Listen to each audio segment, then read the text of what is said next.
నారాయణపేట జిల్లా మద్దూరు పట్టణంలో పునుగు పిల్లి సంచరించింది.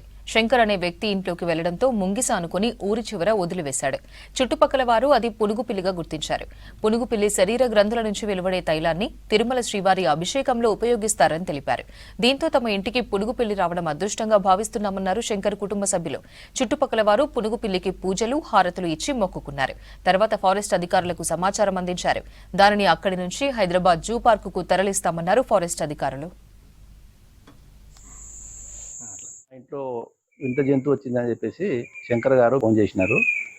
తదుపరి మేము వచ్చేసి చూసేవారికి అది వింత జీవి అంటే వింతనే, మేము కూడా ఇంతవరకు చూడలేదు. తర్వాత సెర్చ్ చేస్తే దాని గురించి తెలిసింది మాకు. పూనుపిల్లి అంటారు. దాని యొక్క సెంటుని శ్రీవారికి ఉపయోగిస్తారని చెప్పి చెప్తున్నారు. అది వింత జీవి మన ఏరియాలో దొరకదు, అది సామాన్యంగా దొరకదు. కానీ ఇది దొరికింది కాబట్టి దీన్ని తీసుకెళ్ళి పిల్లలు మరి జూలో ఏడిచిపెట్టి దాన్ని సంరక్షణ చేస్తామని చెప్పేసి మనం చేస్తాం. అది సామాన్యంగా శేషాచలం కొండల్లో ఉంటుంది, తిరుపతి కొండల్లో ఉంటుంది. ఇక్కడ ఉండదు జంతువు. ఇక్కడ మనం చూడడం ఫస్ట్ టైం.